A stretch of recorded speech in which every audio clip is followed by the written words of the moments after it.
So, welcome back to Third Age Reforged, and to the first battle that I'm going to be showing on the new version of the game with the, as it has been dubbed, cold fix applied. And finally, it has been a long time coming, but I am now going to be doing MINAS MORGUL, or well, it could have been MINAS as well, because of course both versions of the map do exist depending on what sort of aesthetic you're going for. But once again, we're going to be seeing evil on the defence, and that has been the theme of my previous two replays, closing out the last version of the game as well. But much the same sort of settlement, obviously. It is the same settlement, but I do quite like the evil aesthetic of MINAS MORGUL, to be honest with you. It's very menacing. I do like the fact that it's sort of got the blackened walls and battlements. Obviously the green, sickly glow is also present here as well. Of course, fighting night battles in Medieval 2, while it would be quite aesthetically pleasing on this map in particular, because then the green glow would stand out even more, you can't really see anything, especially not against the black background of the ground that we are on here, so probably not the best of ideas, but nonetheless, it is a very impressive settlement. And there was a reason actually behind why I haven't done this already, because these two variants of this map have actually existed since before 0.97 came out, but they were used to promote 0.97's development. And of course, upon 0.97's release, these maps were broken. So it's been rather an unfortunate situation there, but finally, better late than never, we are going to be seeing it today. And this one was sent to me by one of the defending players, but we'll get onto that in a moment, because it is going to be, of course, Mordor on the defence, trying to hold on to what they have gained, and it is going to be 4 Numenorian factions that are here trying to reclaim their birthright, and we'll go through the attackers first of all. Starting off with this army over here, played by Numenorian Lord, albeit spelt in a rather different way, playing as Cardolan. So Cardolan, probably of all of the Numenorian factions, have had their blood most diluted, and that is certainly apparent in the way that they normally build their armies, much more numbers focused than the others. Obviously as well, their lower morale in comparison to the other Western kingdoms is very well documented as well. That hasn't changed in the cold fix, as you would probably expect it to. But yeah, I mean, Cardolan do still have a lot of good things to offer, especially in a siege like this as well, because you can support them perhaps a little bit more easily with your allies, and well, we'll get on some of their tools in a moment. Minhiriath men-at-arms, a lot of the Minhiriath units, obviously with their slightly heightened armour values over the lower tier militia, while they may have less numbers. I do think in this case, going for a lot of the Minhiriath units is the right way to go about things, because nice armour values, good shields, will certainly help you as you try and push through the defenders rather. And obviously the defenders capable of bringing a lot of numbers if they're evil. Cardolan can also bring a lot of numbers, however, so that should actually help out the attackers quite a bit here. These are the kind of units I'm talking about back here, the Greenway Garrison footmen and spearmen, very much the same sort of thing as they always have been. Cheap pikes with that phalanx are incredibly useful. Maybe you do need to save them for a little bit later on, although Cardolan, with the amount of pikes they can bring, maybe they can be a little bit more lackadaisical with how they decide to use them. They could try to commit some of them earlier. Yes, they'll become a beacon for any defending archers, but you have so many of them that you could justify it more so than factions with more expensive pikemen. And of course the Greenway Garrison spearmen, quite poor in melee at dealing damage, but still with their numbers, with their formations, it really will help a Cardolan advance. Wardens of Tir and Gorthad, this is a unit you do want to save until later on if you're able to. Normally I am a big proponent of sending in some elite units with morale buffing capabilities like the Wardens of Tir and Gorthad here to make sure that your Cardolan units are buffed. But in this case I would probably send another unit in before the Wardens of Tir and Gorthad, something like Tharbad Warhammers, which I did see just a second ago, just because they are a little bit tankier. Yes, they're still likely to be focused down, but I like having a unit of elite pikes towards the end of a battle like this, especially with how good, or how do I sort of describe MINAS MORGUL? How preferable it is to be the defender on this map, I'll say. There are certain settlements which you would much rather be the defender on, and MINAS MORGUL / MINAS is definitely one of those. Tharbad Warhammers, this is the unit I was talking about. Big AP values, a really, really strong General's Bodyguard unit this, and should be very useful against the Mordor defenders at the very least. More spears, crossbows back here as well, the Minhiriath sharpshooters, capable of dishing out that AP damage in melee as well, and of course crossbows in general, if you can get them into the right position, will lay waste to all that are in their path, but easier said than done when you're on the attack in a siege, because of course you do need to get a good angle with crossbows, and if the defenders are paying attention they can try to deny you those angles, which will be paramount for the defenders here. And then finally, Men-at-Arms Romen Guardians, even stronger as far as crossbows go in melee and at range, and of course they're even tankier as well, even without the armour upgrade. As they see here, they're still very, very tough indeed. Another one of the Arnorian petty kingdoms now, we have Balrog 456, who's going to be playing as Arthedain. He's got some Arthedain marksmen here. So good to see some archers, again with the breastplate upgrade as well. So Cardolan have gone very much in for their crossbows, which they've decided to leave the skirmishing for some of the other factions, which is fair enough. Arthedain are very much at home when it comes to fielding a wide variety of archers for any situation, and the Arthedain marksmen very, very good at doing the dirty, grindy work that archers are known for. Wardens of the North, a little bit different. So the Wardens of the North, I think, are one of those units that have been toned down a little bit, in the sense that this was... Well, I'll go into that in greater detail, I think, later when I'm talking about the Cold Fix as a whole. But suffice it to say that some of the units have been sort of changed around a little bit to make them less all-conquering. The Wardens of the North, the issue they had previously was they had brilliant armor-piercing damage at range, and they were stronger in melee than something like the Dismounted Knights of Numenor. Now, in particular, something like the Dismounted Knights of Numenor have been made a little bit more of an attractive proposition, more so than the Wardens of the North being nerfed. It's just other options being buffed. So the Wardens of the North still very much the same sort of thing here. Armor-piercing arrows, of course, and then very strong heavy swordsmen in melee to boot. But you may, as Arthedain, you have a few more viable options than the Wardens of the North at the high end now in this sort of situation. Obviously, on an open field, you could always bring their cavalry before.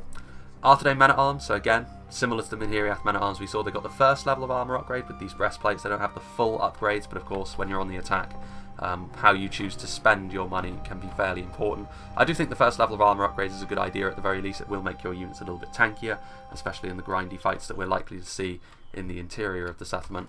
Arthedain men-at-arms, upgraded pikes as well, so similar story as to the Cardolan pikes, only the Arthedain pikemen are a little bit more expensive, especially when you upgrade their armour, and they're a little bit better, but of course this does mean that you're going to see fewer of them in this situation. Here we can see the Dismounted Knights of Numenor. They should be even more impressive than they were in the last patch. Units like this have been given a bit of love, especially though in the Cold Fix. As I've said before, Shock Infantry is the main winner in this patch, I think, and something like the Dismounted Fornoster Rain Knights should be substantially more viable because they have been made more affordable and buffed ever so slightly as well. So we should be seeing the units like this, especially in a siege where infantry can be a little bit more important as the battle grinds on. You need to do more damage on foot, and you can't rely on lances as much. Very important. Numenor Gate Guards, pretty much the same sort of unit as the Wardens of Tirngorthad, really. Cardolan are a little bit more reliant on them because of their morale buffing, but Arthedain are also capable of doing that as well, so morale buffing still useful. And then a couple of units of Dunedain Peacekeepers. Big fan of these I was before the Cold Fix, should be even more so now as well. The infantry, I think, overall has been a bit of a winner in the Cold Fix as well. And the Peacekeepers, of course, should be really, really at home, facing off against a lot of the orcs that are going to be on the defence today. Then we have Pimp, who's going to be playing as Gondor. Gondor are another faction, obviously, that are capable of really packing on the armour in typical Numenorian fashion. Gondor perhaps more so than the others, because they have cheaper upgrades and they can often upgrade their units twice rather than just the once. Arthedain are capable of doing that as well, to be fair, but with a smaller variety of units. Spearmen, fully upgraded, good choice. Obviously you can put them into shield wall and they will do a very good job at holding. Fully upgraded Axemen of Lasarnak are another good choice, especially against Mordor defenders, because that AP is going to come in really, really helpful. Albeit it's not just Mordor on the defence, and AP won't be so useful against the Haradrim that are joining them. Citadel Guards, similar story there. As far as spears go, they're one of my favourites. They're very expensive, but they're one of those units where even though you pay an awful lot for them, worth every penny because of the armour-piercing spears. Gondor Infantry fully upgraded as well, and then in and amongst them we can see the Nimlothian Honour Guard as well, which are pretty much the Citadel Guard on steroids. Not a lot of archers going on here though, I don't think. I mean, there's Marksman of Caer Andros over there. Oh yeah, I was just looking the wrong way. So yeah, 4 units of archers, 2 standard archers fully upgraded, and 2 units of Marksman of Caer Andros as well, which is a good mix of more affordable archers that you can use early on, and then the Marksman of Caer Andros, of course, good in melee as well. And then finally, Son of Mirkwood is ironically playing as Numenor, but of course Numenor, the head of the food chain when it comes to all the Numenorian factions, the Pharazim Swordmasters, seeing them in their new terrifying form in this battle with their 3 hit points now. Of course, extremely expensive as well. You pay as much for them now as you would for a unit of the very best mounted knights. In a siege, however, that's very much worthwhile, because if you can get them into a nice grindy fight where it's all a bit chaotic and all a bit messy, they're going to carve their way through orcs. But still rather limited, very expensive. When you're on the attack, you do pay for that, of course. But Numenor, all about their quality anyway. Royal Legion of Varmenelos, you can see that actually their unit size is still stronger. So it's well, still bigger than a standard unit of elite infantry. Royal Legion of Varmenelos, of course, still a very strong unit as well. You can see the Numenorian cohort are in there, so they have had their names changed now. We won't be seeing the Romena. It will just be Numenorian cohort, effectively Numenorian legionnaires, and obviously still very much the same sort of units they were in the past. The cold fix is very much about tweaks more so than sweeping changes, and Numenor were already in a pretty decent place, to be honest. Trebuchet is a siege engine, lots of siege towers as well. Belagire archers and pikes interspersed throughout. Naru Royal Guard are in here as well. Belagire footmen. I'm actually not seeing any Seafarers of Nindamos. Oh no, there are Seafarers of Nindamos, of course. This is a unit which has actually been toned down a little bit. Their missile damage has been reduced, I believe. And they're still very much based on the same sort of thing as we saw in the last patch. You can see they've also been given a little bit of a makeover with slightly more Numenorian helmets, rather than the Umbar style that they have before. But the Seafarers, they were a little bit much, seeing as they were able to outperform in terms of damage elite bodyguard tier javelins. So they have been toned down a little bit. Now you'll see them perform in line something with like the Mithlond Marines of Linden. They've been sort of made a very similar kind of unit. They still will fill the same role as they did before, but no longer will Numenor be able to just rely on the Seafarers to so easily be able to rip holes in people's army. Now you'll have to work a little bit harder, which I do think is fair enough, because previously I think Numenor were maybe a little bit... The army kind of picked itself, and it was sort of quite one of the easier compositions to build. Now you might have to think, do I want the Seafarers? Is it the right situation? In this case, yes it is, because a siege is a close engagement, and those javelins are still very deadly, even if they aren't the world beaters they were before. And of course, Pharazim Nobles, just for a little bit of cavalry as well, in case of a sally out. Not terribly likely on this map, because of course there is that moat, there is the two bridges moving across. It is interesting actually, there is a very real case for saying as the defenders, maybe you can sally out from your deployment zones inside the fort and try and hold the bridges. Of course that does put you completely exposed to enemy archers, but that is a very brutal choke point to try and cross. I don't think the defenders will do that, we'll see. Now though for the defenders, Thick Dick is going to be playing as Harad, so he's the one Harad army. We have Steward of Dale, who sent me the battle replay, so big thank you to him, who's going to be playing as Mordor. It's a new unit model there, we'll go over that in just a second. And Mr. Sneakman is the final Mordor army as well. So Harad, we've got some Demons of the Desert, of course we've got some Demons of the Desert, the Hashari. Assassin type units like this are going to be better in the current patch as well. Again, something that we can talk about in more detail another time, outside of a dedicated battle replay, but suffice it to say now, if you can isolate them against a single unit, even an elite unit, they will perform very, very well. They are still a rather micro-intensive unit. You do need to babysit them a little bit, because of course they are still quite fragile to ranged units. There are relatively few of them, they can be overwhelmed. But if you are capable of getting them into the right engagement, they can now be more useful than they were in the past, which I think was important, because you rarely saw them get brought, to be honest with you, and when you did, it wasn't really for the purpose they were intended for as assassins. Now, maybe we will see a bit more of that. Southron Warband and Pikemen, so a lot of the AP spread throughout Harad here. Muhad Beast Hunters. Harad, very useful on the defense. They may not have the same tankiness as a lot of other factions, even on the evil side of things, but I do think that it's important to have the right balance between damage, or offense and defense basically, when you are trying to hold down a fort, because if you've just got defense, you'll be able to hold out for a long time, but you won't really be making significant damage into the enemy army's ranks, which obviously you need to do both, because otherwise they will eventually overwhelm you. Steward of Dale's got the MINAS MORGUL chosen, so they've had a unit model upgrade as well. I say upgrade, they've had their unit model change, which I do think is good.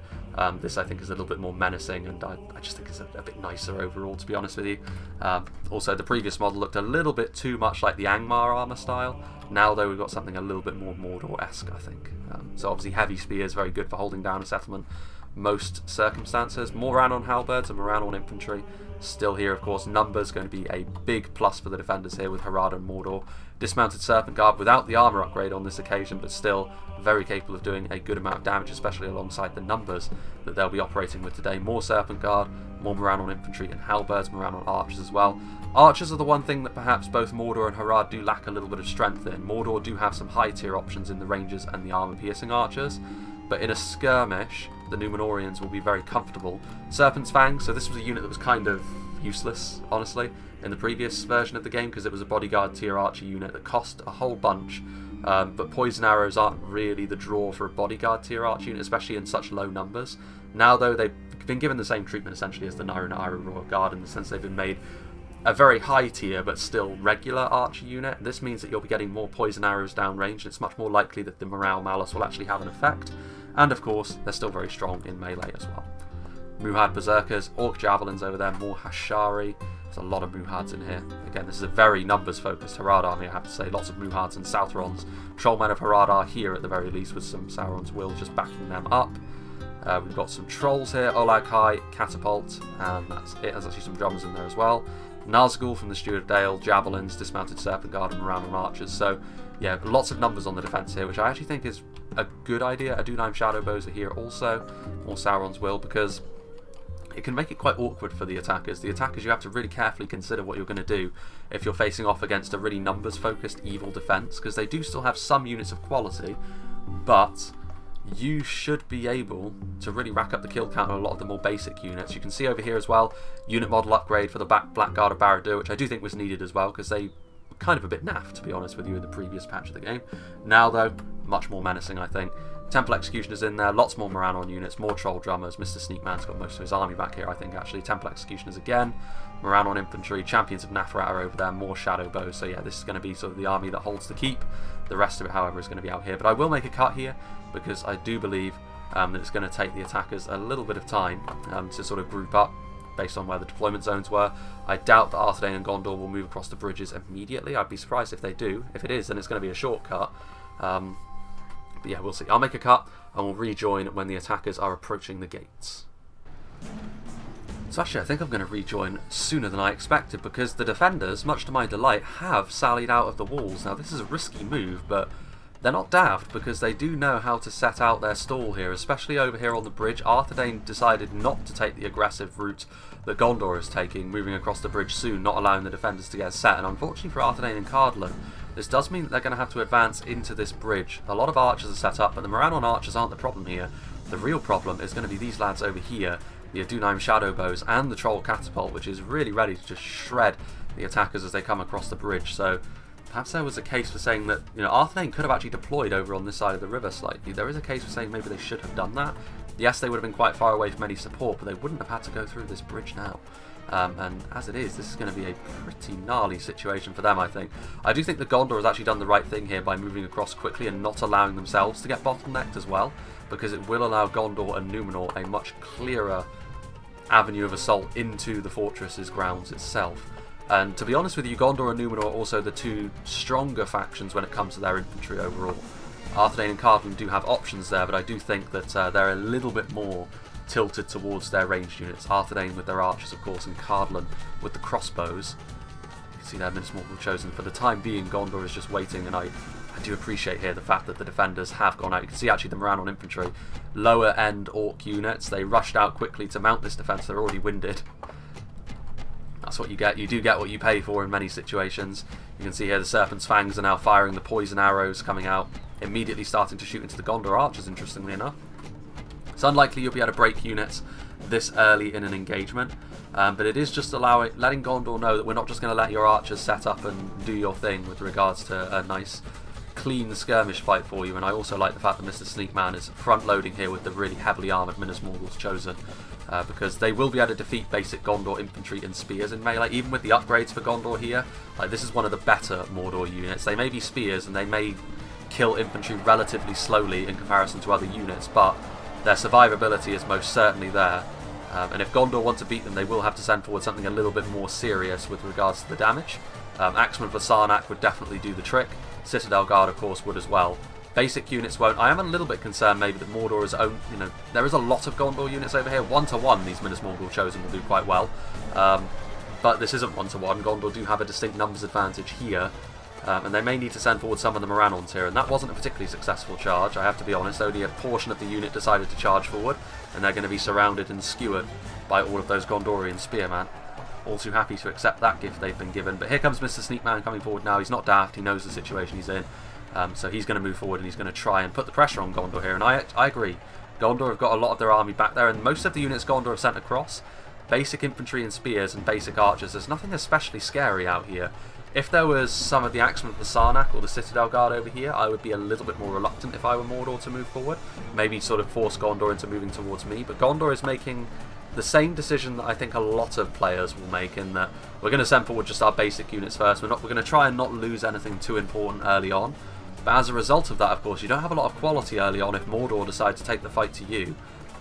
And that's exactly what's happening here. More Gondor Infantry is on the way forward. Archers, you can see they are actually shaken now. They've taken enough losses, and the Serpent's Fangs are continuing to fire at them in the volume that they are actually shaken now. Javelins are also being moved forward. Good interplay here between the two Mordor players.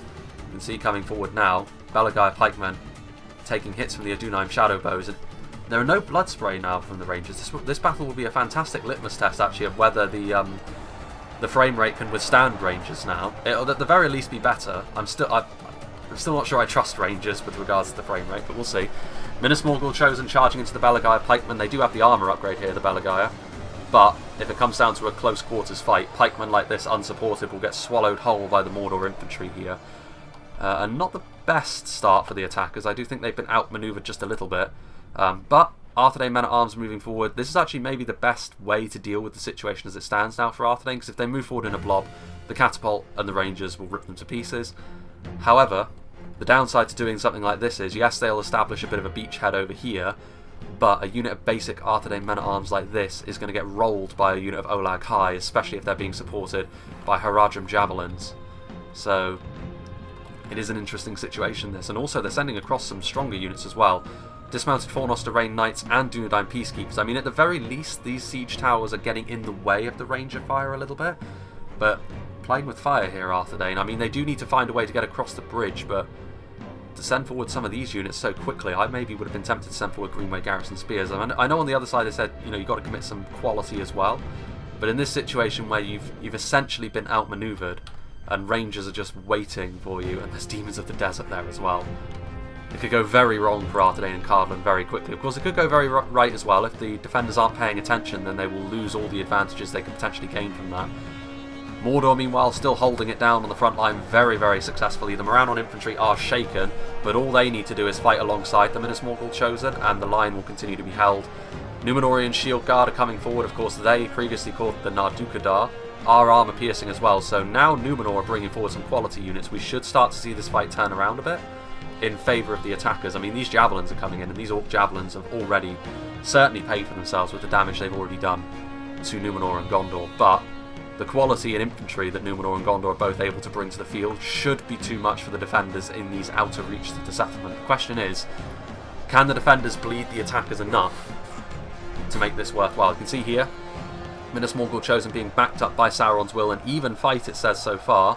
A lot of the spears on this front line, well, I say that, it's Gondor infantry on the front line and Gondor spears, but there are also Citadel Guard in there as well now. So I think the weight of this assault from Gondor should be enough here to start pushing the defenders back a little bit more. You can see there, the Ranger arrows are going through the sky. You can see them because they are sort of a bright white colour, the projectile now, to make them stand out a little bit.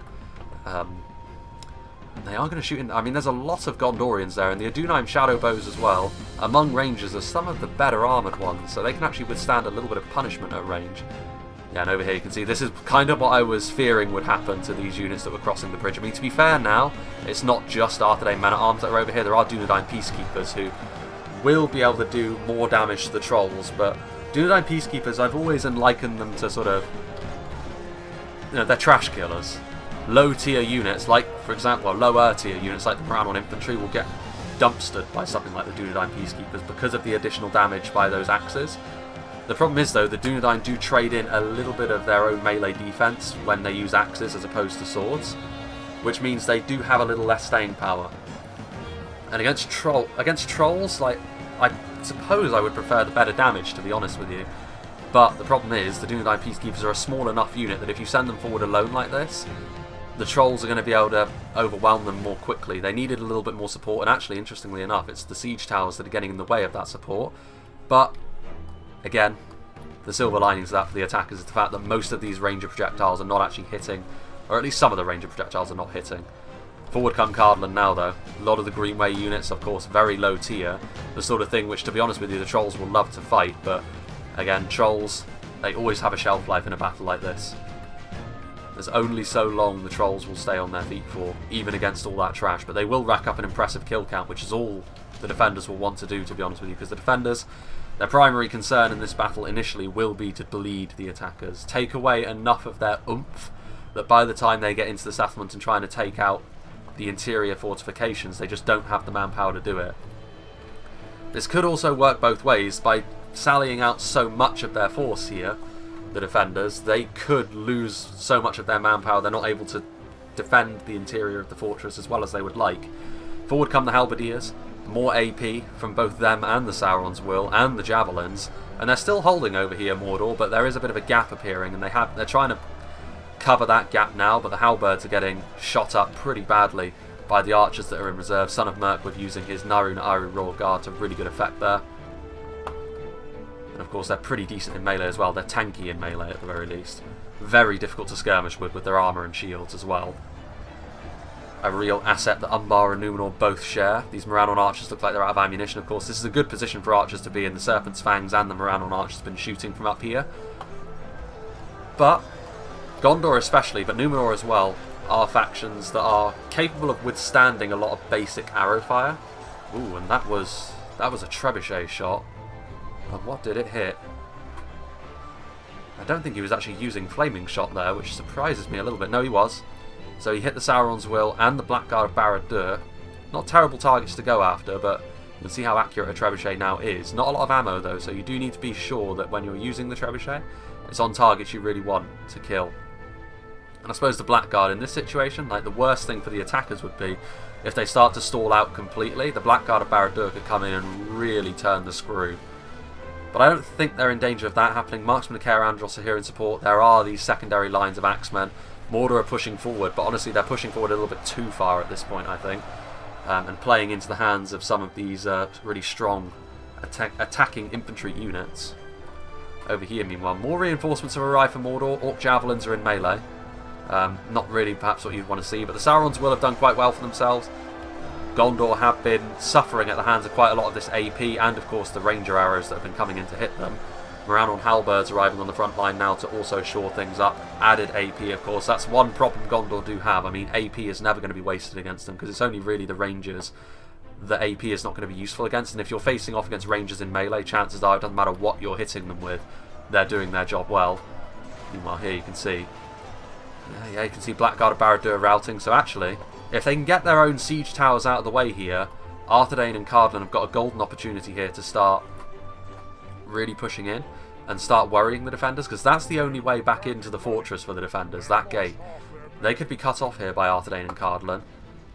The problem they're having here though is they're stuck by their own siege engines, and they're like fish in a barrel for this troll catapult. I mean, if this troll catapult flicks on to flaming shot and hits them centre mass there, that's going to be really devastating, to be honest with you, for both Arthedain and Cardolan. Even though these units may be not the most elite, just through numbers here it's going to be a problem. They actually hit their own troll there. And he does actually successfully get back up, although he's sunken into the floor a little bit. Classic medieval two bridges. They need to push through here. They need to just use their mass and just force path their way through. They need to do something. They can't stay here, because if they can push forward now and surround the outer defenders, they could do a really good job. And I think actually seeing the situation as it unfolds, Temple Executioners are coming forward to give them a little bit more breathing space on that bridge. But you can see Mr. Sneakman and Thick Dick for Harad is going to be moving backwards, and they're going to be trying to save what they can. The trolls are also going to retreat. They've bled the attackers quite well on these outer defences, the defenders. Time will tell whether that proves to be worth it. But I do think Gondor and Numenor's performance in this battle certainly improved with the arrival of a lot more AP and quality. The initial engagement, when it was just Gondor Infantry and Spears, it didn't go very well for them because Mordor was prepared to commit the quality sooner. But they have managed to turn this fight around. The arrival, in particular, of the Numenorian AP Spears and the Gondorian Heavy Axeman has definitely helped out. Morannon Archers, they can be used as a rear guard without feeling too bad for Mordor. They've already racked up probably a decent little kill count for themselves, and now they can buy time for the more important units to go back, like the Troll Drummers, very, very useful in the settlement. Arrows coming from the walls as well. Morannon Archers trying to shoot into the side of that engagement over there. The Pharazim Swordmasters are on the front line. That's when you know the bell is tolling for you, when the Pharazim Swordmasters come in. And yeah, I do think as well, Gondor and Numenor, despite initially only sending basic units forward, as the battle has unfolded, they have been much more prepared actually to commit forward huge swathes of their army to get the job done. And that's to their credit, because too many people leave their reinforcements too far away to be useful. That hasn't been the case here. The real question is though, will the forces of evil actually be able to get their reserves back in time? You can see the Temple Executioners came forward to buy time, but now the Dunedain Troll Slayers getting some really nice volleys into the back of them, and Cardolan and Arthedain are now ruthlessly trying to hunt them down. They do need to move forward quickly here. Yes, they're taking arrow fire from the walls, from the Moranon archers, but now is their opportunity. Now is when Cardolan and Arthedain should be thinking about mobilising the rest of their army to come forwards and getting ready to get the siege proper underway. I do appreciate how aggressive the defenders were, but in these phases, between phases as it were, where each layer is like the transitional phase between each layer of the defence, this is where the attackers can often pick up a decent amount of kills, especially when they've got cavalry around. But the Pharaohs and Nobles actually going backwards, deciding not to go after the Trolls anymore because they do have an opportunity here to recharge into some of the units that are over here. So at this point, Numenor will be quite pleased with the fact they've decided to bring some cavalry, a really nice recharge there. The Sauron's Will, pretty much the only thing left alive on the front line. Their morale is pretty good, especially in relation to most of Mordor's roster. But in this situation, sandwiched between Gondorian Infantry and Numenorian heavy cavalry. That was a general there. What was that? Was that Mr. Sneakman's general? It may very well have been. Well, well, well. Cardolan moving forward with a lot of their Minhiriath units, and while Gondor and Numenor have taken pretty heavy losses, Cardolan and Arthedain less so. Like, it maybe wasn't the bloodbath that it could have been if the Rangers were able to really get hold. I mean, to be fair, that's a lot of death that's happened over here. The thing I would say, though, is that quite a lot of it is Greenway units. There's a lot of Arthedain marksmen in there as well. A few Dunedain and dismounted Fornost Rain Knights. So, yeah, on second glance, I suppose, like, the Rangers, they can do a lot of damage so quickly. But still quite a lot of units that Arthedain and Cardolan have at their disposal, of course, and as we've seen time and time again, it's often quite the task for the defenders to keep their manpower together, even when they are on the defence and they're evil. Arthedain man-at-arms trying to deal with the Trolls. The Troll Drummer's actually routing and broken. They will go back to the town centre, but will they actually reform? Arthedain content to let them be. Our Pharazon and his Pharazim nobles hunting down what they can, not allowing any of these defenders to get back to the walls. So whether their outer defence was worth it or not, we'll have to judge at the end when we sort of determine the winner of this battle, really, because a lot of damage has been dealt to the attackers. You can see there's a lot of dead orcs on the floor, but there's also a lot of dead Numenorians. And Mordor can throw lives away with much more reckless abandon than most factions, especially factions like Numenor. And Numenor did go quality heavy here. Will that prove to be their undoing, I wonder? Only one Troll Drummer is left. He's not going to get back inside the settlement, unfortunately for him. And these Arthedain men-at-arms are just sort of goading him. His mates aren't going to let him back inside the fortress, and that's really unfortunate for him. A really sad day. Forward come the bandits. Bandits obviously nice cheap javelin men for Cardolan. Cheap javelins are always really, really nice to have. Another unit of Dunedain Troll Slayers as well, who are not cheap javelins, but they are very, very deadly. More Arthedain man-at-arms, and yeah, the more numbers-focused approach here from Cardolan and Arthedain to an extent could really start to pay dividends here, because they've taken a lot of losses, but they can sort of take them on the chin, a little bit more so perhaps. Here you can see a dual defence of Moranon Infantry, Archers and dismounted Serpent Guards, so Harad and Mordor once again sharing the load. Mordor with obviously more of the quantity, Harad up here with the quality. However, dismounted Serpent Guard are no joke in melee with the damage they can do. Even without the armour upgrade, like, their main concern honestly is stuff like arrows, and not likely to happen in that particular situation. Bit of a lull in proceedings at the moment. The chanting of the orcs within the settlement continues. Sort of waiting for the ram.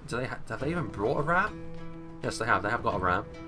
Well, they should start wheeling it across, and Cardolan is going to oblige. Minhiriath Spearman pushing the ram forwards. Yep, obviously only one gate in Minas Morgul, which means if you want any more sort of choke points without having to use siege towers, you will need to knock down some of these sections of wall with a siege engine, but the Trebuchet is the only one they have, and I can't help but feel as though they probably want to use the Trebuchet on enemy units if they are able to, because of the amount of damage a Trebuchet can do. I like the ruined aesthetic within the walls of Minas Morgul. I like the fact that the orcs have sort of set up their own sort of wooden-based structures, wooden canvas-based structures in and amongst the superior buildings of the Numenorians. Orc forges. We've been waiting long for this day. I also really like this. I like the fact that this has been sort of defaced. The head has been lopped off. Horns have been added to it. The head of the horse and of the... well, I say the horse's head has been sort of lopped off and then replaced with some sort of bestial version, and the head of the man who that statue depicts has also been defaced. So there's little details on these maps. But, slowly but surely... ooh, Morannon archers firing away. What are they actually firing into here? I mean, basic orc archers like this are not likely to do a great deal of damage even in ideal circumstances because they don't have a huge amount of missile damage. Yeah, a lot of those arrows, again, they're just hitting the siege towers. Like, they're trying to shoot into the big blob over there, but so few of those arrows are actually landing. They're mostly hitting the siege towers. Now we can see that we are starting to see some units climb these towers. But are they going... well, actually, no, you can see there the marksmen of Caer-Andros deciding to get back down. Biding their time here, the attackers, sort of waiting until they're ready to hit the attackers on all sides, I think, which is, I believe, the right way to do things. Especially when you've got evil on the defence and they've got so much in the way of numbers. I do think you need to be a little bit more careful with how you decide to approach. Obviously, with evil on the attack most of the time, they've got so many numbers that they can afford to just move forward quickly, and it is the best way to go about their business. Try and overwhelm. But in a situation like this, I think you'll be playing into evil's hands if you're too reckless. Morannon archers, letting loose those arrows, hitting some of the Numenorians as they cross. I mean, going after the sharpshooters maybe isn't the worst thing, but to be fair, between the decent plate and mail armour that they wear, the big shields they put on the back, Parvis style, I can't help but feel as though, like, it's going to be a bit of a fool's errand. Like, the Morannon archers, yes, it's probably the most important target that they have in clear range, but how much damage are you really going to do? You might be better off trying to go after something like the Greenway Garrison Footmen, because yes, they're relatively low tier in terms of what they offer. Oh no, the Trebuchet is going after the wall, so they are going to open up a choke point. I actually do kind of like this. I think I prefer this, because there's no guarantee you'll be able to use your artillery super effectively on the enemy infantry. They'll be doing everything in their power to try and avoid that. And there goes the wall. It probably pains the Numenorians to see their settlement in a state of such disrepair. But they can always fix it back up if they are able to retake it. If not, then the Witch King's penthouse suite will remain in full effect up there. But I like this, having two ways in on foot that you can get in through this breach and through the gate, and then several attacks up onto the walls with infantry units, I think is the way to go about this. And as soon as everything is in position, they should absolutely try and crash down on the defenders like a ton of bricks, because there's no way that they can actually keep a bunch of quality everywhere here, the defenders. If they do, they'll be front-loading their defence massively. And then they'll be putting all their eggs into the basket of trying to hold the attackers on the outer walls, which is risky. They could do so, but it's risky. But if they don't do that, of course, eventually they will be doomed to losing the outer defence. You can see they've already got Southron pikemen set up. Some nice, cheap AP pikes in conjunction with the heavy spears from Mordor, the Minas Morgul Chosen, who have already earned their stripes in this battle. Mr. Sneakman's contingent of them doing very well on the outer reaches there.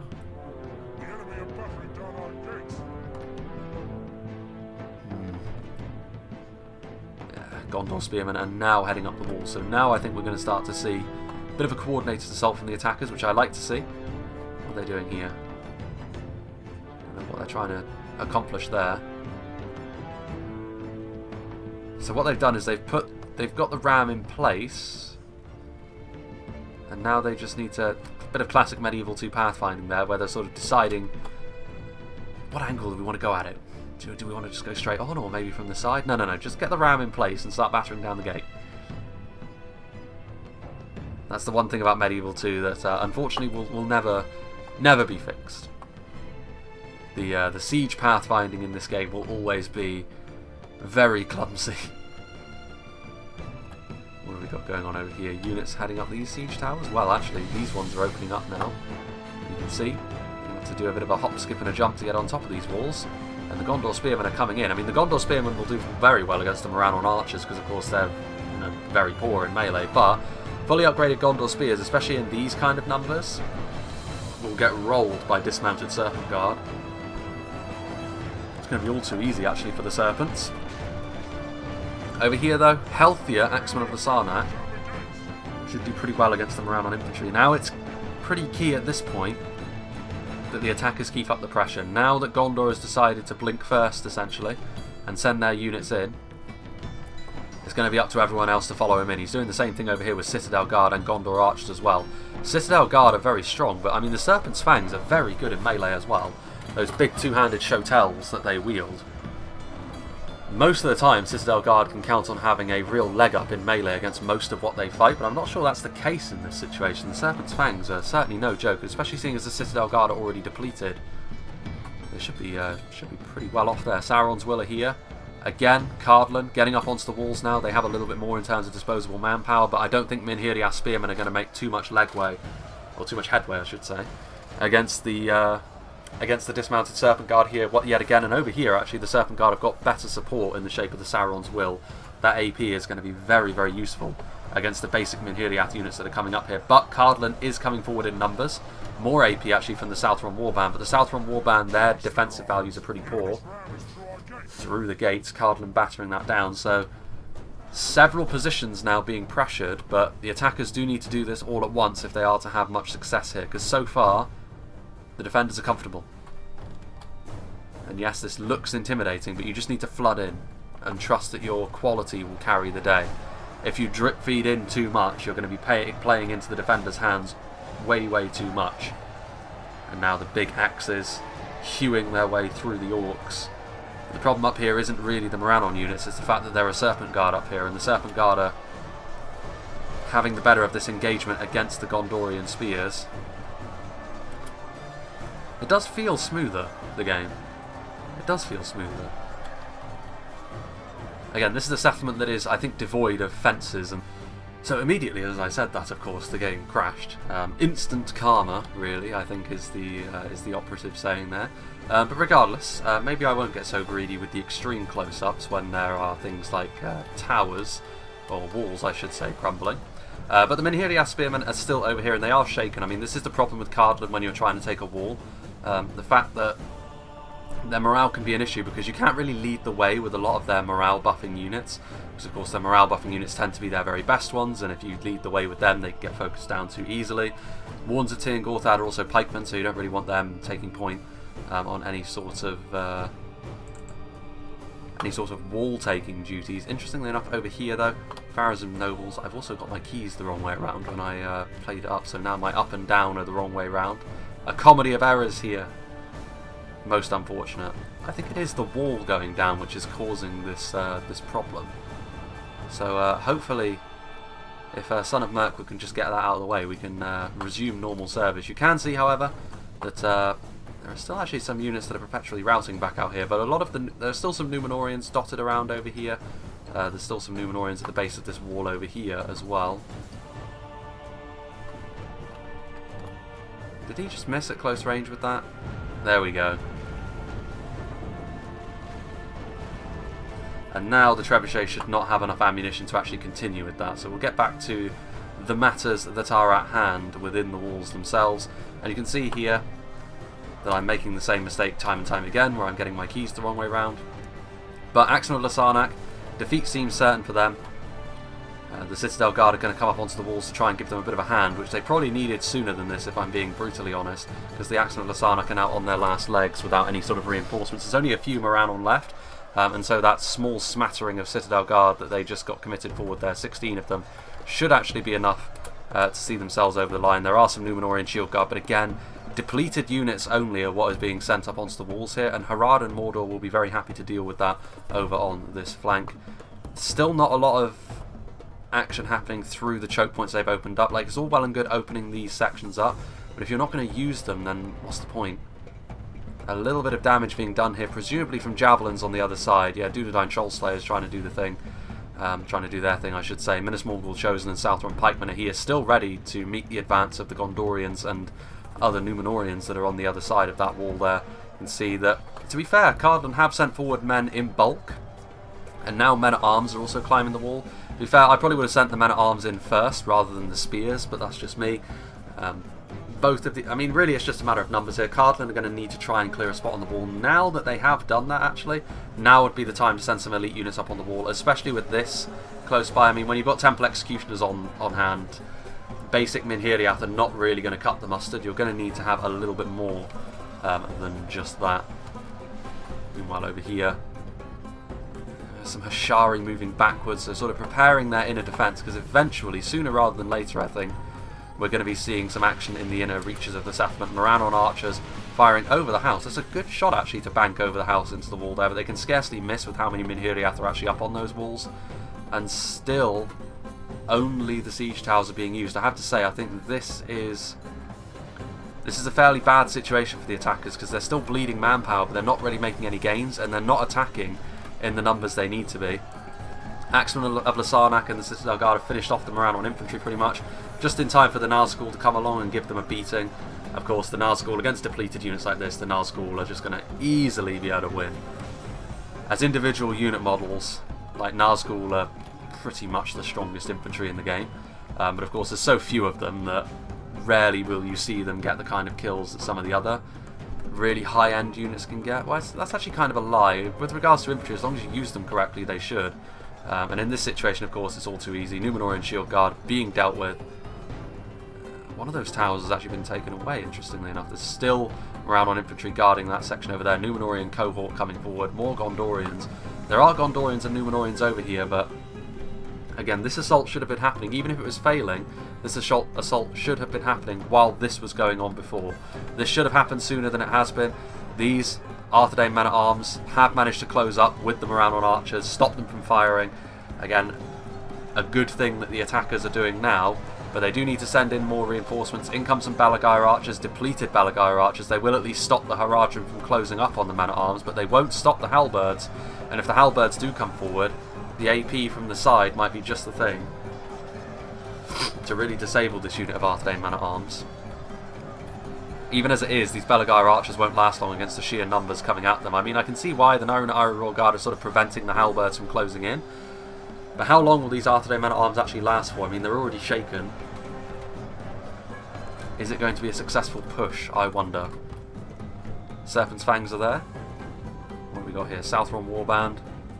Some Hashari back here. I mean, still Cardolan are trying to make something happen up on these walls, but it's just not going to happen with Temple Executioners there.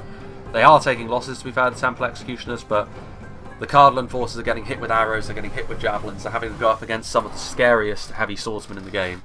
Minhiriath alone are not going to be enough to do that, and this would be fine as long as the attackers were pushing and making genuine progress elsewhere, and they're not, unfortunately.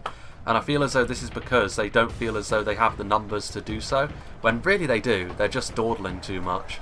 Here, halberds closing up on the Arthedain pikemen. Arthedain taking matters into his own hands over here. This should be this should be Gondor and Numenor over here putting down the pressure. As it is, it's down to Arthedain, really. The Arthedain pikemen are here, armour upgraded. Moranon halberds trying to do their things, but yeah, I mean, getting hit in the back by those orc javelins is really going to do devastating damage to them.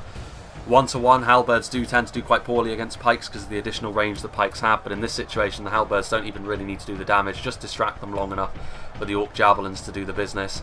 And this assault here, I think, is doomed to failure, to be honest with you.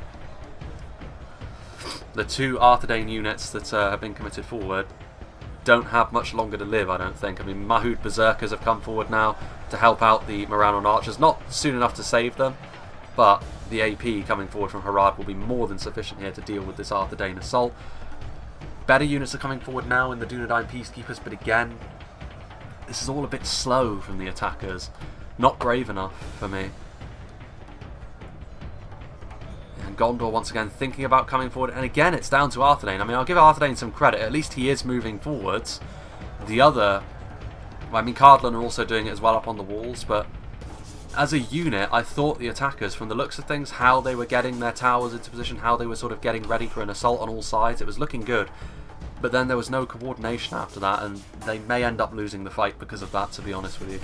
And that will be the reason if they do. I mean, as I've said, the defenders, In this sort of siege, it's much less forgiving on the defenders, so if they make any major misplays, the attackers still have a very real chance of winning this fight. Here you can see dismounted Fallen Arthedain Knights getting in here against the Southrons. The Saurons will and the MINAS MORGUL chosen, but again they're able to focus down against these units. I mean, to their credit, they are now moving forward. That there is blood spray from the Hashari. Hashari throwing their javelins, throwing knives technically in, but they have the same sort of effect as javelins, and they're going to be able to do some good damage here. And again, I thought initially they were going to make the right decision by the attention has been gained by the Fallen Arthedain Knights. Now we can flood in, now that there's a little bit less attention on the main gate. But again, they're just not sending enough in, and they're sending in basic Cardolan units without support, and it's routing. And yeah, poor play, I think, this from the attackers. Poor organisation overall. Nimlothi and Honor Guard are here with Axel and Zarnak. Again, in spits and spots, they have moved forward with genuine intent, but it's just not enough. They need to do so all at once. If this had happened right from the off, if all of these units had came in immediately, this could be a very different battle as it stands. But as it is, the defenders have been able to take advantage of incompetence effectively for quite a while at this point. Moran on halberds. The frames of this battle are suffering a little bit at this point. I wonder why that is. Well, regardless, I mean, Arthedain are moving forward in big numbers. Numenor are sending in their Naira and Iron Guard. Orc Javelins getting into melee to help out the Mahoods and the Southrons. I mean, quality-wise, yeah, I mean, this was a very smooth battle a minute ago. I wonder what's happened. Quality-wise, I was about to say the attackers have the edge here, but now the Trollmen are being committed. So once again, the defenders knowing when to turn the screw, and up till now, the attackers have been very reluctant to send in units when was necessary, and we'll see if that continues to be the case. In come the MINAS MORGUL chosen, the Hashari coming in as well, taking damage from the Cardolan crossbows on the other side of the gate. There's also the Marksmen of Caer Andros, who, to be fair to them, have taken up a good position here up on the walls, but they are going to get engaged by the MINAS MORGUL chosen, prevented from firing what's left of the Olag Kai, albeit just this one troll, I think, is up here as well. And to be fair, as a melee unit, the Marksmen of Caer Andros can probably put up a very good fight against the MINAS MORGUL chosen. That troll will tilt the balance of power, however, even more in favour of the defenders up there. The bandits are here. This is much more like it from the attackers now. I just wonder if it's a bit late for them to be doing all of this. Hashari and MINAS MORGUL chosen. I would say Harad also needs to close up a little bit, get these pikes into a bit of a better formation for dealing with this blob. The Mahood Beast Hunters are doing their bit, however, shooting in there. This assault from Cardolan fell to bits pretty quickly when the Temple Executioners got up there, rather unsurprisingly. Oof. Those javelins, though. Man, I do wonder what is causing this frame rate to tank so badly. I wonder if it is like the wall crumbling. It better not be doing the same sort of thing that Citadel Guards did, because the frame rate continued to deteriorate right until the end of the battle, and it made it impossible to get to the end. I truly hope that's not the case here, and it's just a case of several infantry blobs forming. This, again, more like it, probably should have happened sooner. Pharazim Swordmass is getting up onto the walls. They're going to be able to mulch their way through the Moran infantry all too easily. But again, is it too little too late? And you can see actually over here as well, victory really for the defenders. They're going to be able to force the defenders back to the choke point, and this is where all of these Haradjim polearms will come in really handy. Even if they don't win, they'll hold the attackers back for a long time, and this of course means that stuff like the Demons of the Desert, the Trollman, able to continue to wrap up this attacking line. And Gondor are here. Those Demons of the Desert, though, able to shoot up onto the Wardens of Tir Gorthad over here. And here, the Serpent's Fangs have really shown their ability in melee here, because they really have held down this wall against pressure for quite a while, and now they're getting support from the Demons of the Desert. Not sure what the Wardens of Tir Gorthad are doing up unsupported on the wall, to be honest with you.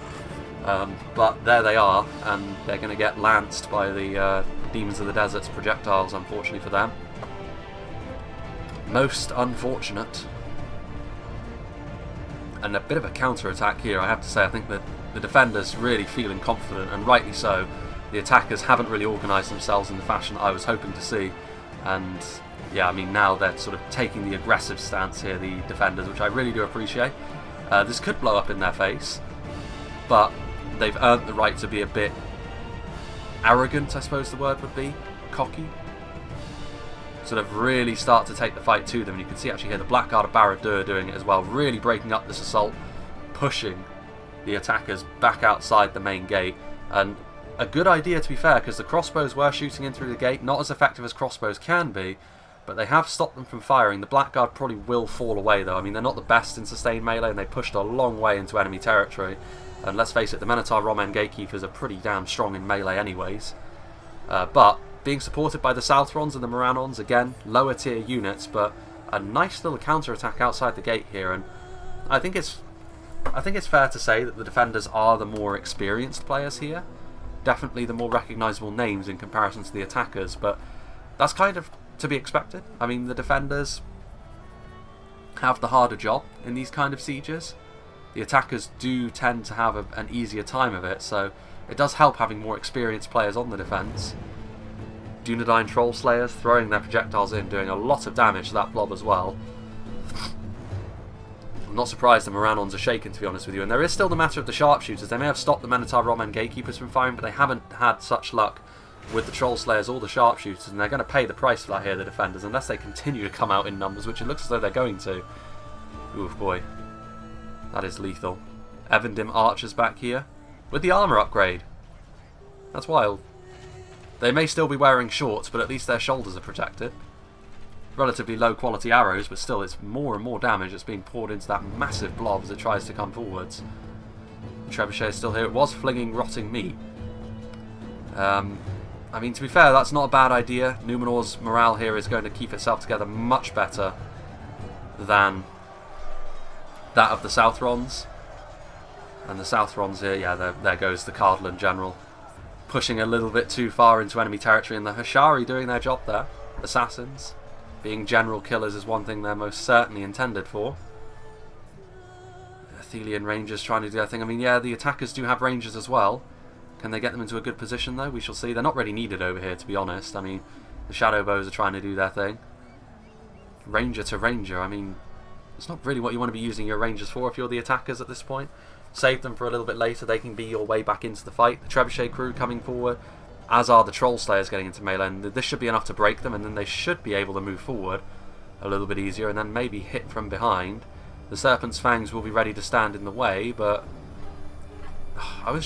it's typical, isn't it? I was saying how smooth it was. The game immediately crashed, and when I rejoin, from that moment of the battle onwards, the frame rate goes and takes a nosedive. Instant karma for me. Demons of the Desert up here on the walls, I mean, just sort of surveying the land to see if there's anything worth shooting at. I mean, to be fair, the ones in the north are in here. That would not be a bad target to go after, and the Dismounted Knights of Numenor. To be fair, between those two, they're actually going to win this fight here, Arthedain. Without any support from those Demons of the Desert, Arthedain may have a bit of a victory on their hands here. Whether that will be enough to get them back into the fight or not, time will only tell. These makeshift wooden orc structures on the outside of the settlement surely will be dismantled. Bandits routing. That attack outside the gate, it may have initially yielded positive results, but it's a lot of damage they're taking at the hands of these crossbows and archers here. Fire arrows being used, in part by the Arthedain marksmen. Going to try and rout some of these units, but they're steady. They are supported. Caer Andros marksmen coming back down now. Temple executioners from Mr. Sneakman. Using the enemy's siege towers against them now, able to flank around, get into the Minhiriath sharpshooters. They're a little bit isolated though, to tell you the truth. Those marksmen of Caer Andros are nearby. I mean, Temple executioners of course are locked morale, so they're here to stay unless you can kill them all off. And Evendim Archers are not the unit you want to be trying to throw up against Temple executioners to kill them in melee, but you can see here that they are scraping the barrel a bit here, the attackers. And that has been the story of the battle so far. I think in the middle I thought maybe the attackers would get organised, but throughout this entire battle the defenders have been the side that have been the more organised of the two. And that is always a good sign, I think, when you're talking about trying to hold a settlement. Pharazim Swordmasters and Numenorian cohort ruining lives up on the walls, to be fair.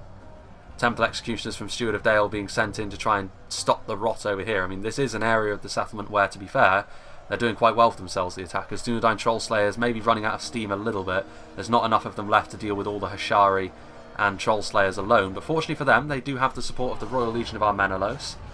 There goes a general of some description, I'm not sure which one. Numenorian Steel Bows. Obviously again, the AP Archers. I mean, they're biting off a little bit more than they can chew, I think, if they think they can deal with the Temple Executioners alone. The Temple Executioners are going to go after the Belagire Archers here, and of course that will be an easy fight for them. I mean, the Belagire Archers supporting the Steel Bows, I'd still back the Executioners, to be honest with you. It's two archers that are having to deal with one of the most deadly heavy swordsmen in the game. Champions of Nathrat are down here, and surrounding the Royal Legion with Trollmen on the other side. So the Royal Legion going to be stopped here, I think. Numenorian cohort. Pharazim Swordmasters are up there, I think. Yeah, they are. Pharazim Swordmasters have been dueling against the Nazgul by the looks of things. I think ultimately they will win, but the Pharazim Swordmasters are pretty much dead as a result. Numenorian cohort, although I'm not sure. I mean, Nazgul might end up winning that fight, to be honest. Pharazim nobles are down here. Wardens of the North as well. What is going on with the frame rate here? Please don't tell me I'm going to have to back out and change that file. Because I think the frame rate is continuing to deteriorate. Yeah, it is, isn't it? Alright, well, I will cut back out of the game for the third time and disable that particle file and see if that has any positive impact on the game, because I really would rather that the first battle I show on the cold fix doesn't reduce itself to this kind of thing. I was really hoping that mechanically the game would be turning a corner with this. Alright, I will rejoin in just a second. So we're back again, and clearly disabling the particle effects was not really the issue, because as you can see the frame rate is still very, very lumpy. I don't think it's actually made matters worse. It might have improved things very, very slightly, but this isn't really how I wanted my first foray into the cold fix to go, to be honest with you. But there it is. This game finds new and innovative ways to completely crush my enthusiasm, it seems. But yeah, I mean, it is what it is, I suppose. Can't really be helped at this point in time. We're just going to have to try and plough through, because I've already invested way too much time into this battle at this point to scrap it. Even with the lockdown in effect, I do still have other things I need to be getting along with as well. Wardens of the North here. I mean, it is... the frame rate is better, but it's still so choppy. So there must be something else at work as well which is causing that, and I don't know what it could be. Regardless, Champions of Nathrat are now surrounded on both sides. Wardens of the North and the Pharazim nobles are here doing their thing. Up on top of the walls we can actually see that the Athelian Rangers are up there. They are actually completely healthy still, although getting up onto these walls does seem like a bit of a waste of time, to be honest with you, because there isn't really much left. Well, I say that, there is the Nazgul they could try and shoot into, but I don't think even the Rangers will be able to kill the Nazgul quickly enough to make that worthwhile, and the Nazgul could simply turn around and start slicing them up. The Belagire Archers are here as well. Temple Executioners probably looking at this point the defenders to trying to retreat. They will at least be able to finish off this small pocket of resistance in the form of these Numenorian steel bowmen. But not really. There's going to be bigger fish to fry, certainly for the defenders moving forward. As the attackers, it does look as though finally they are going to be able to force the defenders back out, or well, to force the defenders back into, I should say, the fortress. These sharpshooters are routing. I thought it crashed then, because the frame rate did take a bit of a dip, but it's not. It's just the Haradrim general getting cut down by the Numenorian cavalry. Over here, meanwhile, Temple Execution is actually going to forge a bit of a victory for themselves here. The Hishari will eventually lose to the Marksmen of Caer Andros, but Temple Execution is ripping their way through the attack that was coming through this section of the fortress. And to be honest with you, is it really worthwhile at this point? I mean, these Arthedain Marksmen continuing to fire. Gondor Infantry are still here. These Hishari, of course, will be overwhelmed. It's more of a matter of if, not when. Yeah, the frame rate definitely dips more so when we go over here. I mean, it was this wall crumbling that was the source of all of our woes in this battle, frame rate wise, so I can only assume it's a problem similar to the one that's on Caerith and Gol, which, yeah, not great. I've been waiting so long to do Minas Ithil or Minas Morgul, and this is my reward. Wonderful. Truly wonderful. Over here, Temple Executioners, they're actually still over here, which is a bold move, because if the Athelian Rangers do get them in their sights, which I mean they are up there, they could start shooting them, even with the armour upgrade. These Temple Executioners have seen a bit of combat at this point. the Rangers could most certainly be the thing which finally brings the Temple Executioner's spree to an end. And they're actually going to push through the Balaguer archers, rightly so. They're going to go after the Athelian Rangers, because the Athelian Rangers are almost certainly going to try shooting at them. Although, yeah, closing in on them though, they should be fine. Still the small matter of the Nazgul up on this wall, who have probably amassed a monstrous kill count for themselves at this point. Because they have been able to find and sort of isolate more depleted units, or units that are simply not on the same level of quality as they are. So they've probably got a very, very healthy kill count for themselves at this point in time.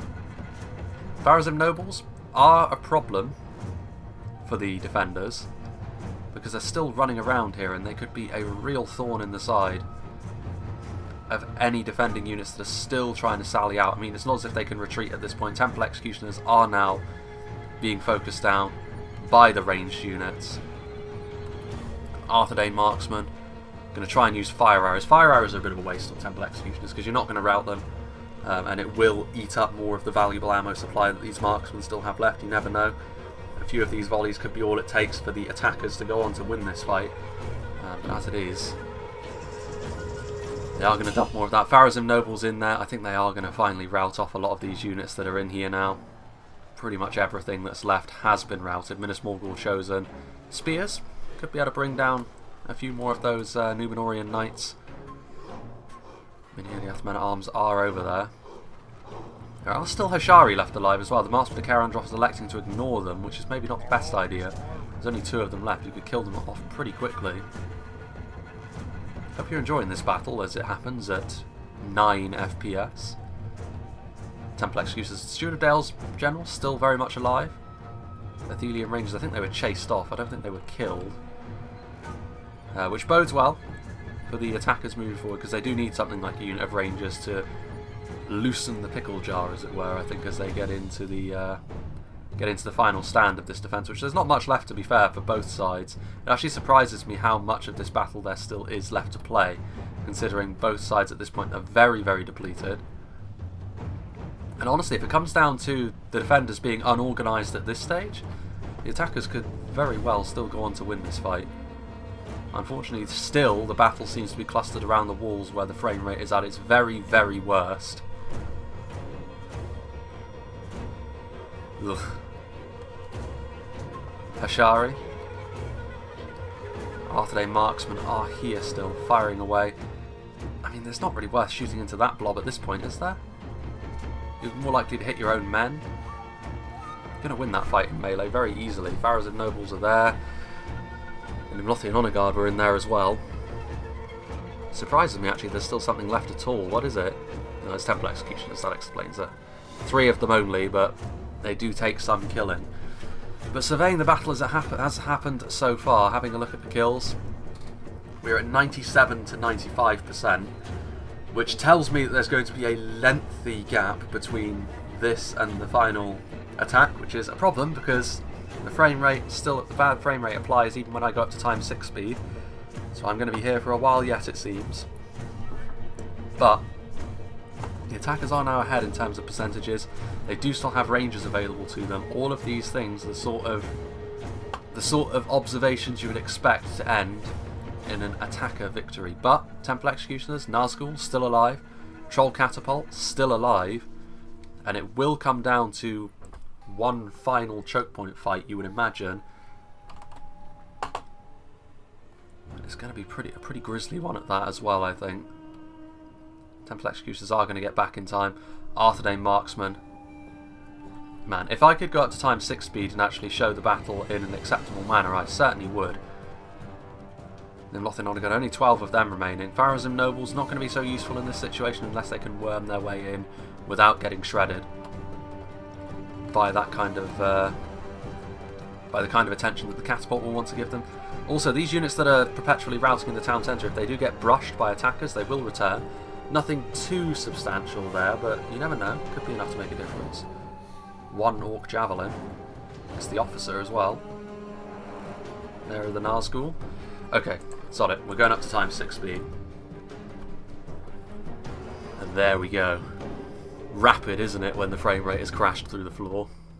And This is certainly not how I wanted my first battle on the cold fix to go, but I'm going to show it.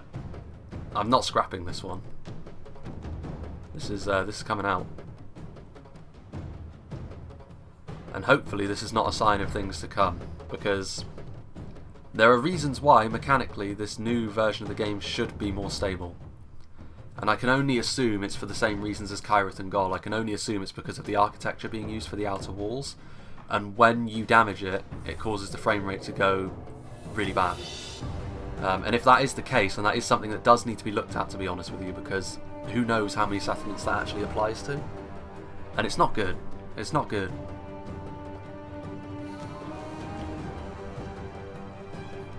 Anyway, I'm going to make a cut here, because it's quite obvious there's going to be a bit of a lengthy gap, and with the frame rate being what it is, I'm going to be here for ages babbling on about nothing. So I will rejoin when the final battle begins.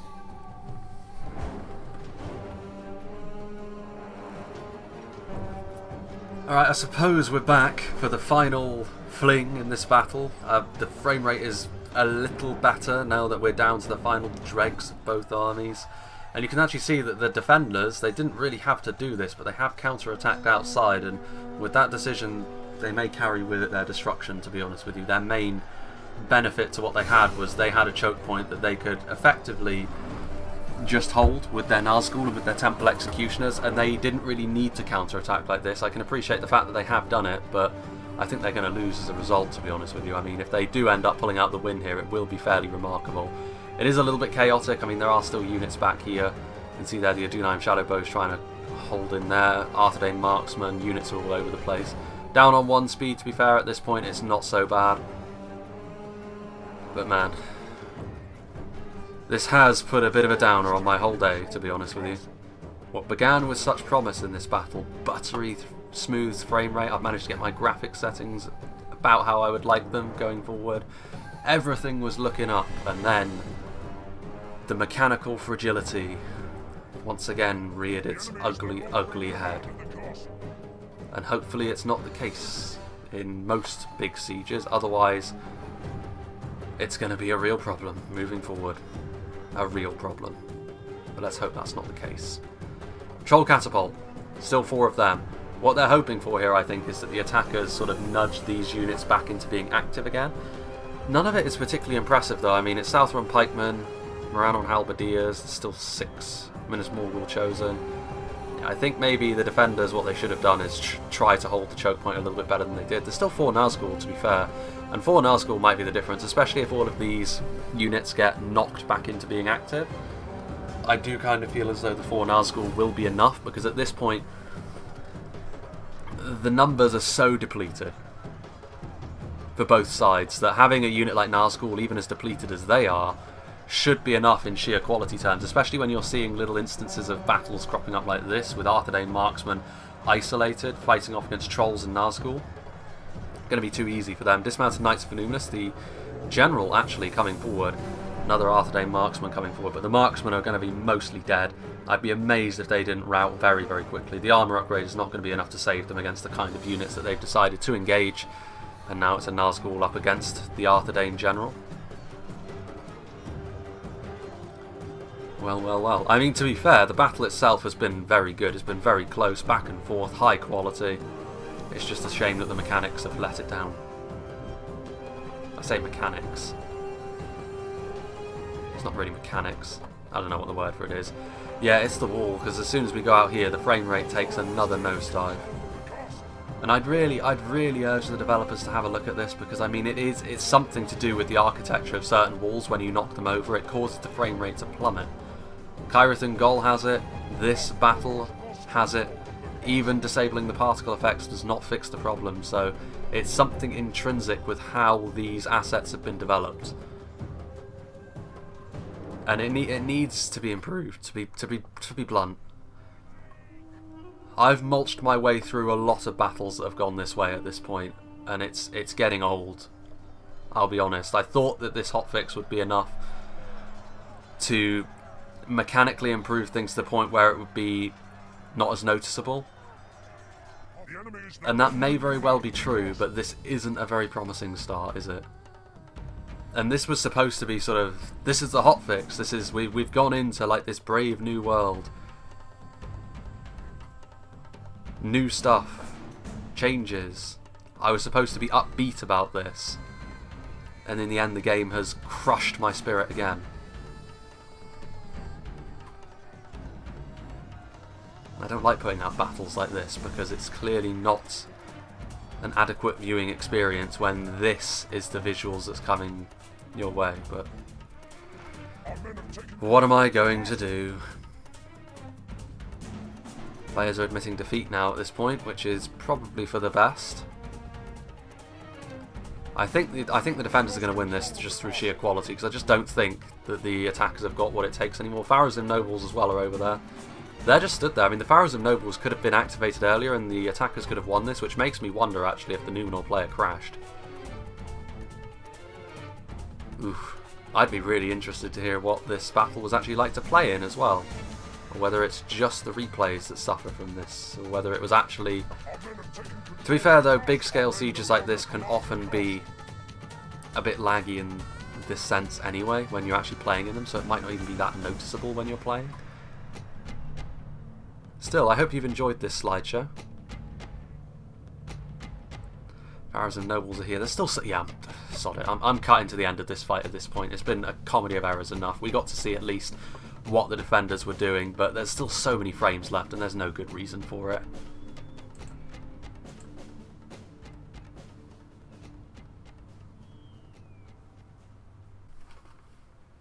You know what, I can't say I'm terribly surprised. It's been one of those battles, really. I was kind of expecting an end screen of some description, but I think this kind of proves that this battle maybe ended in kind of a weird way.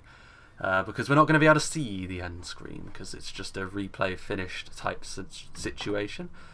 And yeah, I have to say I'm sorry about this one. I feel as though I've kind of done myself and the mod a little bit of a disservice, but I do feel as though it does need to be shown, because I feel as though seeing is believing, and I do feel as though work now should probably go towards the reliability and mechanical fidelity of the mod, more so than stuff that actually exists within it, such as balancing and new items and such. I can't believe it's just me that has these issues, even though I do sort of push the game a little bit with regards to the graphics and so on.